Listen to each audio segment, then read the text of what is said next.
Hello, welcome to Wild West Garage. My name's Morgan, standing in front of part of a 1950 Chevy pickup and or parts of. My last video I covered some work I did on this fender, and then since that video I've done some more work on it. So here it is again. You're seeing it again. So it's cleaning up pretty nice. So, but anyways, if you want to check that video out, please do. I guess in this one, what we're going to do is I've had a couple of, I'm having a little conversation right now with some of my new viewers about how I metal finish. So that's what I'm going to do in this video.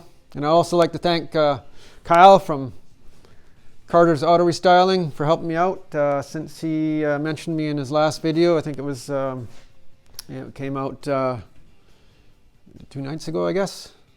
Let's say 24 hours ago. I've gotten 120 or so subs, so thank you, Kyle. So anyways, let's get to work. So I'll take you in for a little closer look at this. So I've made a video about how I tack this on, and I didn't show the actual welding, I don't think. I might have, but it was high speed. But anyways, so this went on really well. And I explain it in great detail on how I did it on the other video, so I won't get into that now. So all I'm going to do is show you this weld. And I didn't notice this while I was welding it, but one thing I'm kind of concerned about is, see all these little pimples, like these little holes? I'm concerned that those are pinholes and they go right through to the other side. Hopefully not, but anyways, we'll figure that out once I start grinding on it. So what I'm going to do is I'm just going to take a flapper wheel and, you know, just work my way down on this. These are the things I use. It's a 4-inch grinder, I guess, or you know, I can fit 5-inch wheels on here too, but I think this is just sold as a 4-inch grinder. It's fairly light. I like it. I have another one here. It's got a bigger flapper wheel on it. Well, that one started out big too, but I've just cut it down. And I might show you how I cut these down too, just to keep using them. Anyways, this is, I guess, a 4.5-inch disc. This is a 120 grit, so I'll probably switch this out for a coarser grit to start. So this is what I use to metal shape. A lot of guys will use those little 3-inch Rolox, and I mean, you could hit this with a regular grinding disc, but I find that these are faster. Even a 120 is faster than a grinding disc. I don't know what it is, but these seem to really take the material off quickly. Sometimes that can get you into trouble, but anyways, you just got to be careful. So I'll just grind this a little bit, and then I'll show you. I'll try to set the camera up as close as I can, and then we'll see how it goes. Before I get started here, I want to talk about something that's kind of overlooked a lot of times in these instructional videos, and that's PPE. I don't know what that stands for. Personal protection equipment, I think, or something like that. I don't know. But anyways, that's irrelevant. But okay, so grinding is loud. Okay, especially on the sheet metal. It, you know, just resonates out. It's gonna ruin your hearing. So wear these. I'm speaking from experience because when I was younger, I didn't often wear hearing protection, and now I've got ringing in my right ear all the time. It hasn't got to the point where it drives me nuts yet, but it's there. Tinnitus, I think they call it. Gloves. I don't always wear gloves either. I don't know if you've noticed in some of my welding videos, I quite often will wear a glove on my left hand because that's the one that's getting exposed to most of the ultraviolet rays. My right hand's kind of shaded by the gas cone on the stinger, so I don't worry about my right hand so much. eyes. I don't know how many times I've dug junk out of my eyes or had to go to the hospital to get stuff dug out of my eyes. And part of the problem is I wear glasses for distance. I know I need them for reading too because I'm old. But so I figure I got my glasses on, that's eye protection, but it's not. There's a lot of gaps around them. So I went out and got these. These are prescription lenses for distance and reading. You can see the bifocal segment in there. And even with these on, sometimes stuff bounces behind them. So, you know, it's not, you know, ultimately I guess a face shield would be the best line of defense for your eyes.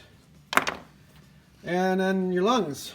You know, anything that can attack metal, like these grinding discs do, can't be good for your lungs.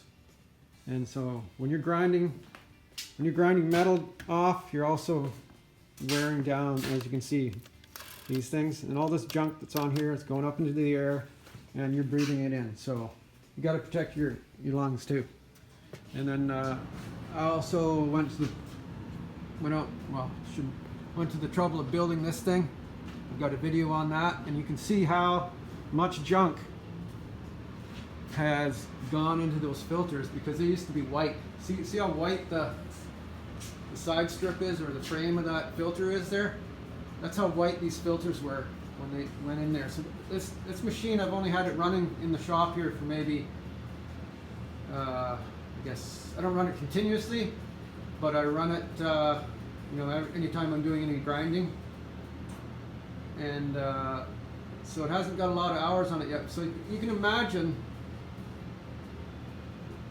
that junk, that brown junk that's on there goes in your lungs.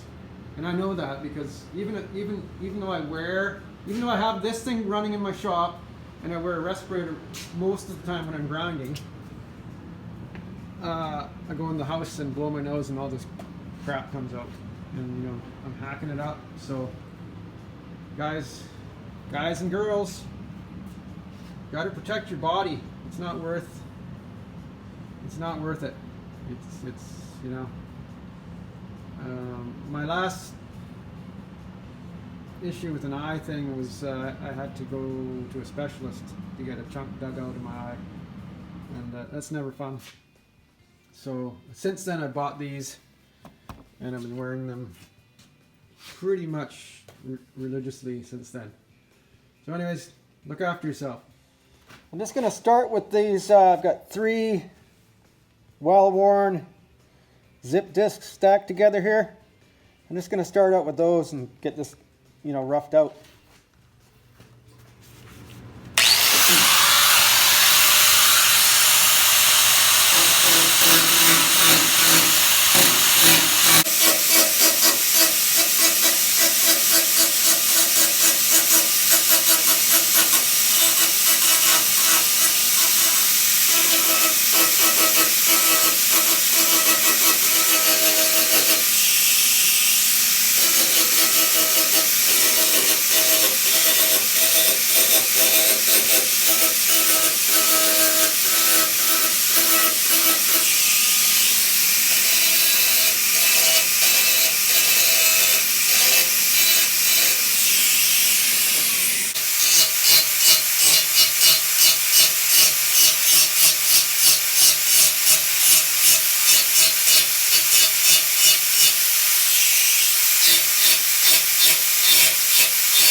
So you see, I'm taking my time here because, you know, I don't know if you can see, there's a couple spots where I hit the patch. Right there, right there, right there, and right there. So you want to avoid that. Mind you, I mentioned them in the video when I welded this on that this is 18 gauge, and I think this is 20 gauge or 20, might even be 22 gauge. So this panel is offset out, so it's actually sticking out a little bit further than this. So that's not such a big deal. It would be a big deal if I ground into this piece. So I'm going to try it. So I'm going to put a flapper disc on now and start. The disc will be rotating in this direction, and it'll be bearing on this part rather than this part. So when I get it flush with this part, then I'll be reasonably satisfied that it's ground down pretty much as far as I want to go. But I will take it further so that it all flushes out nice. And I think I'm going to have to do some hammer and dolly work here because this is a little low here. So once I get this weld flush with the patch panel, then I'll do some hammer and dolly work, and then I'll come in and finish it.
So you can see I wasn't just mashing that grinding disc into the work. I was just hitting it lightly, taking a look at it, just lightly, very light pressure. Especially when I was doing this this little spot weld here, where that was a hole that I drilled for a cleco. Super light pressure on that, because if I put a lot of pressure on it, it would just start digging in around it. So I just wanted to make sure I'd use light pressure so that the sandpaper on the flapper wheel was just touching that weld and not so much the area around it. I did get it a little bit, but it's pretty unavoidable. I mean, you're gonna sand everything eventually, but you know, it's just you just got to take your time, go slow. You know, that's what this is all about. Nothing happens fast in this kind of work. It's just patience. You got to be patient. So I got to take this door off, so I'll come back. I promise. All right, so I'm going to do a little hammer and dolly work here. I've got a low spot here. This whole area right here is kind of low compared to this area. And I don't really think I can do a whole lot about it. That's just kind of the way this truck is built. I'm not going to worry about it too much. I just want to get this transition right here, like in this area right here, because it's low right here from here to here. It's low in that section. So I want to try and bump that out a little bit. And I'm not going to worry about this part. I don't want to spend hours trying to fix this whole area to bring it out level with this. I mean, it's going to be behind the box anyway. I might sound like I'm making excuses, but you know, this is a restoration project. It's not going to be a show truck. The guy might drive it to some local shows. I don't know what his plans are, but you know, this truck, if you want to do a restoration project to original standards, this is original standard right here. The way this was built. There's a lot of issues on this thing that if you're doing a custom hot rod, like a show winning truck, you'd want to fix all these problems and, you know, make it perfect. But this is just a restoration driver project. It was never perfect to begin with. So I'm not going to over restore this thing. It's just going to get restored. So anyways, that's enough of my rant on restorations. So this is feeling pretty good. It's pretty flush here. There's a bit of an offset right here. This is low here compared to that. I don't know quite how that happened, but that's just the way it is. So I'm going to dolly this out a little bit right there to bring this out, this area right out here, and then I'm going to probably have to push this out somehow here. Can't really get a dolly in there, so I'll just have to ram that out somehow. The rest of it feels pretty good. I'll just hammer and dolly this whole section from about here to here. And this might seem kind of crude, but this is how I'm going to bump this area out right here. I'm going to bump it out with this pry bar.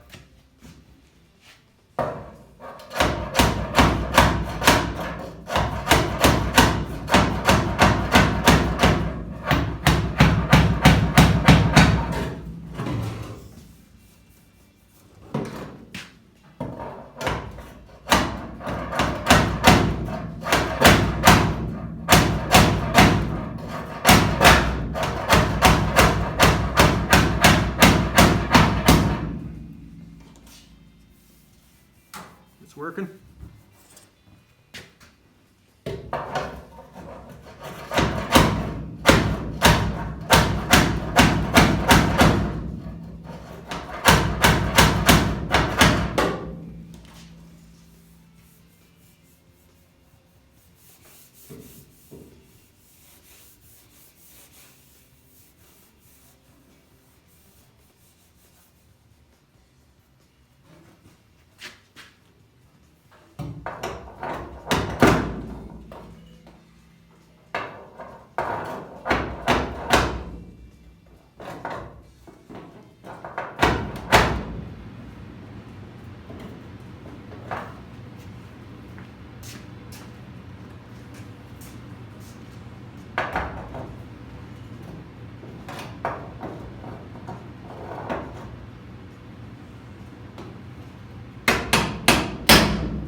Here again, you don't want to go ramming on it, hit it out too far.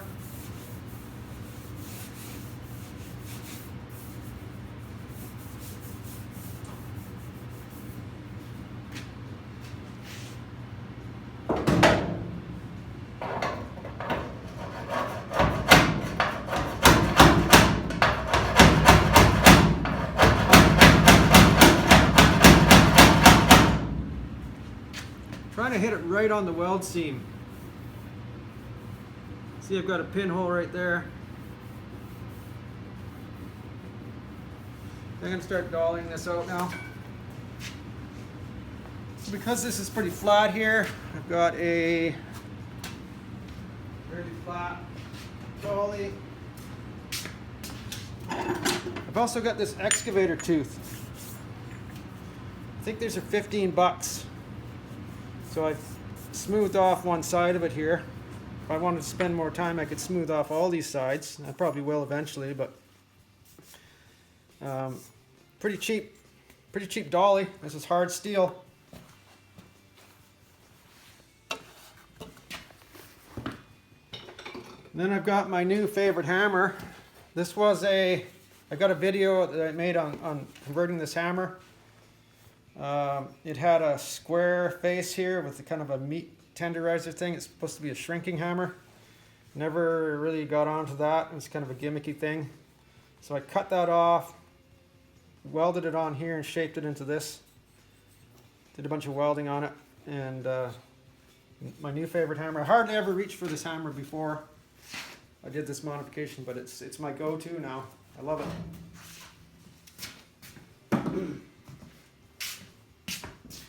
So I'm going to see if I can get this tooth in here, because the only other flat dolly I have doesn't come to a point like that, and it can't get in tight.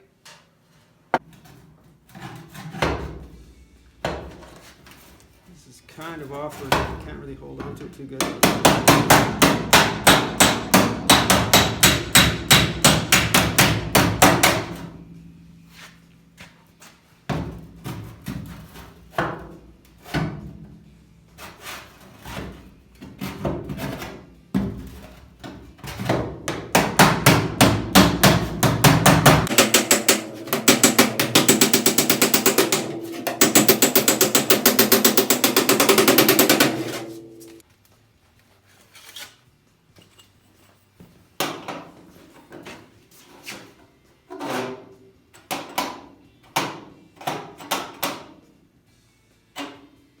That's all more or less within a 1/16 of an inch. It's low.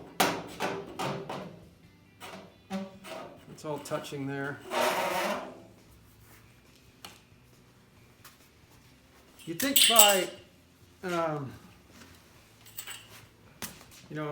because I've got the dolly on the inside and I'm hammering on the outside, most people would think that I'm caving it in. But what happens is, because this panel has got a curve in it, right? It's curved like this. So if you got the dolly under here, and I'm not wailing it, I'm not bashing it in. I'm just putting enough force on it so that when the hammer blow hits this, it stretches the metal a little bit, right? So because it's curved, that stretched metal has to go somewhere. It can't, the panel's too strong for it to go in, so as it expands, it just keeps moving out like this. Every time you hit it, it moves out. I know it sounds weird, but that's what it does. It has to. It can't go in unless I took a sledgehammer and weld on this, then yeah, it would go in. But with those light blows, it's just enough to stretch the metal a little bit, and then as soon as the hammer moves away from the metal, it just moves out.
gonna do a little bumping on this.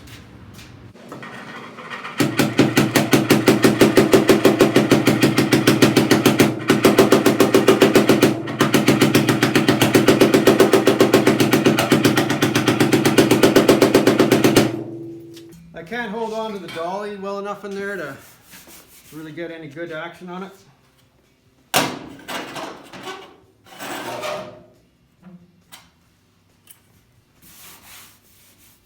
I mean, maybe this area is just going to be the way it is because of that low spot there. Yeah. So if I hold this diagonally like this, aiming into this low spot, it's actually really good. But if I hold it like that, because this is higher than this here, I'm getting a low spot. So this is kind of blending into that. So I think I'm going to have to just leave that alone. I don't want to push that out any further. Otherwise, I'm going to have it'll come up like this, bump out here, and then dive in. I'd rather have it gradually, like from this far out, gradually kind of go into there. It'll be way less noticeable that way. Yeah. So we're good. Back to grinding. You got to kind of step back and assess things all the time when you're doing this kind of stuff too.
I'm going to switch back to my zip discs to finish grinding this a bit more here, because this is low here, so with this big disc it's kind of hard to get down into where the weld is.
So I've got a low here. So from about here, yeah, from here to here, this whole weld zone is low compared to the rest of it. So I'm gonna have to aggressively dolly this out. And before I get in there with the flapper wheel, I'm just gonna go ahead and do that because the actual weld material itself will help to expand this area because it's thicker, right? So when I thin it out, it's gonna expand in this direction away from the weld seam, and it's gonna help to raise this area up. And you know, just not to overstate the obvious, but just because I'm not grinding anymore doesn't mean there isn't junk in the air still that I could breathe in. It's still floating around all over the place in here.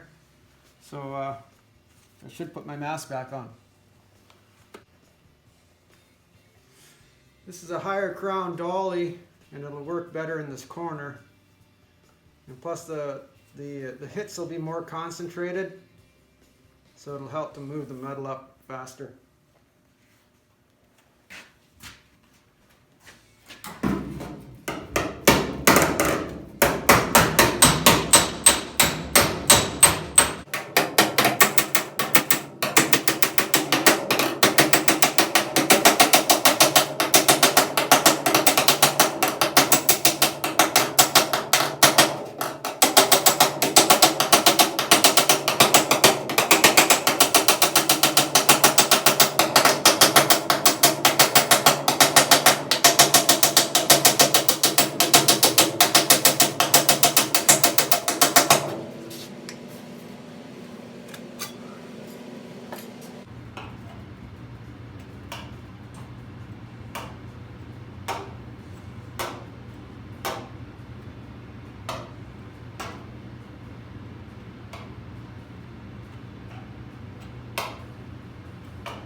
You might have already picked up on this, but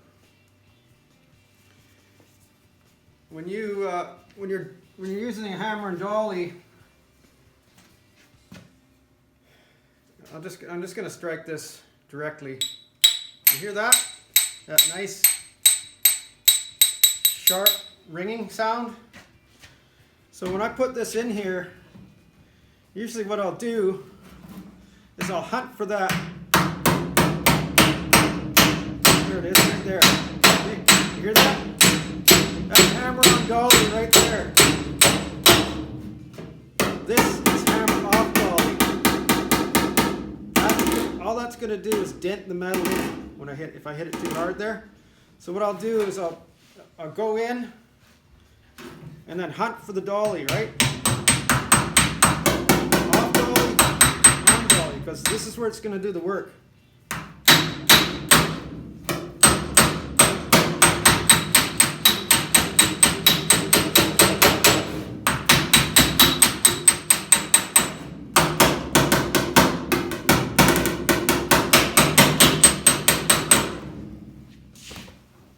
I gotta keep going here for a bit.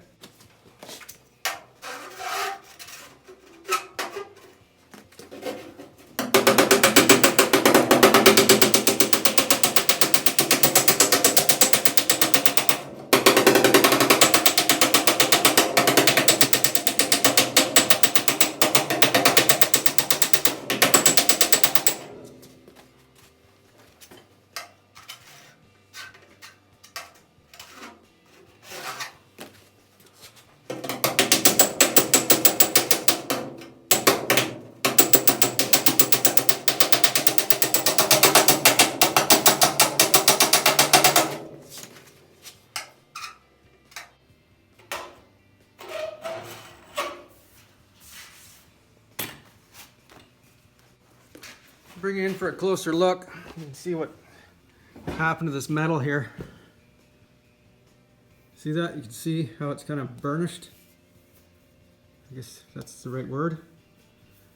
It's so there were, see the grinding marks here?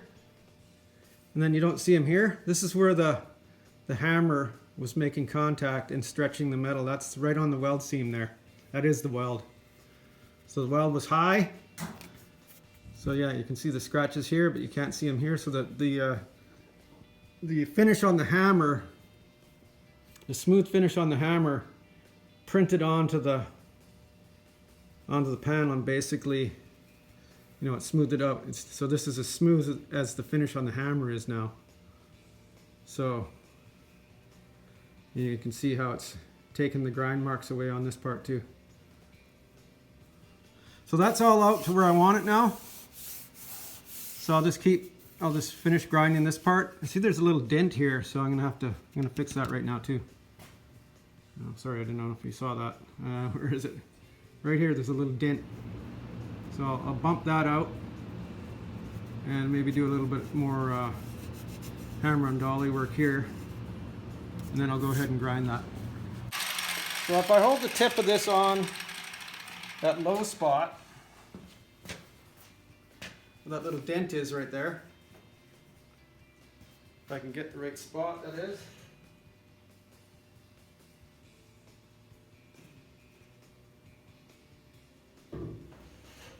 And then I take my hammer and lightly tap around it, because this is a bigger surface area than that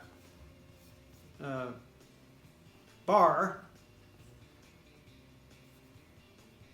The metal will move up where that bar is resting against it.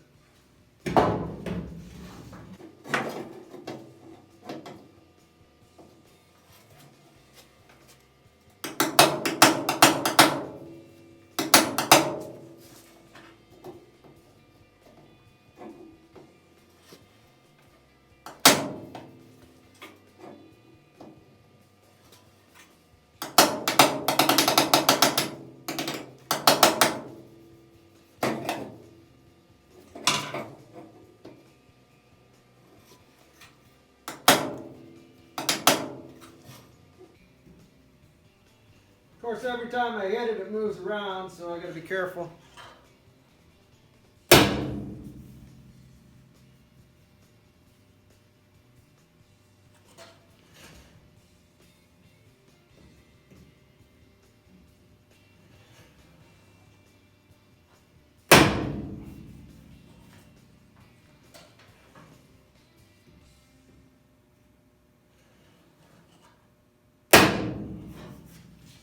Okay, I think that's pretty good.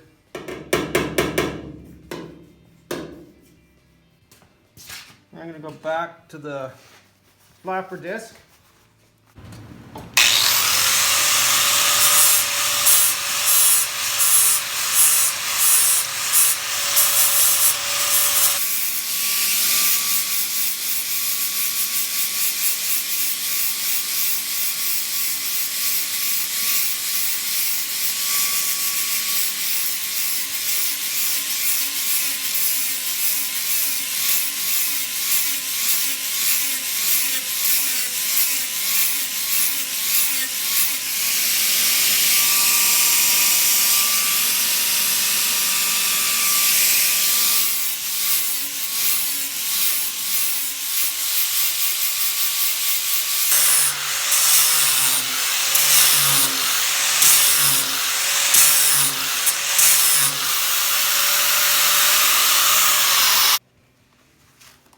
Okay, that's at this point, I would say this weld seam is ready for like a skim of whatever body filler you like to use. I always like to, even if I'm going to sand most of it off, I always like to skim over my welds with fiberglass, like a short strand fiberglass filler, just in case there's any, you know, little pinholes. I really wipe it in really hard, so the resin will go into any pinholes, and it's waterproof for the most part. It's more durable than just regular like body filler, Bondo type, like Featherlight the sandable, real sandable stuff. So anyways, like I said, this is ready. Now this is ready for that. Like, I wouldn't, there's no point in taking this any further than this at this point.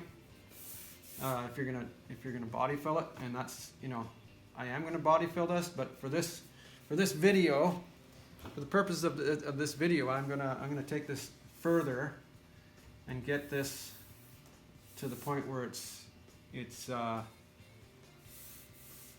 doesn't need any filler. Or if you're just doing a natural finish on a piece of metal, you can just leave it.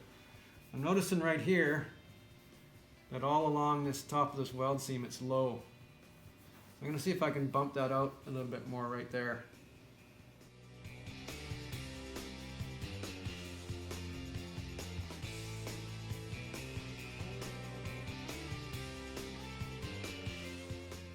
So you could probably tell from the pictures what I did. I had a couple of pinholes that I had to address, so I thought while I was at it, I might as well weld along that edge that was showing still. So I got it pretty nice now. So I went ahead and just palmed this. Well, I blocked it out with 180 on the board, and then I palmed it with some 180 and right up to 400 grit. So I can't see the weld seam in most of it. You know, it's pretty nice.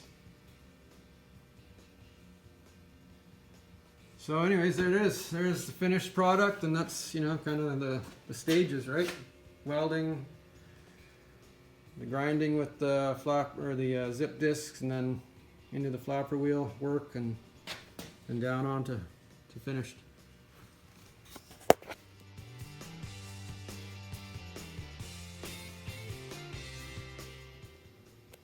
So I thought, you know, why not polish it? So I hit it with a little bit of polish. My son drives a truck and it's got a lot of aluminum on it, so I grabbed his polishing kit and worked this thing over for about a minute or so. And you know, okay, this is where the weld seam is. Where is the weld seam? Maybe right there? Some marks there.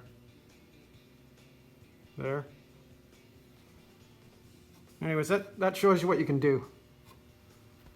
You could even take this further if you wanted to. So thanks for watching this one. I forgot to film an outro, so this is going to be it. Just a little voiceover. And hope to see you next time. Thank you.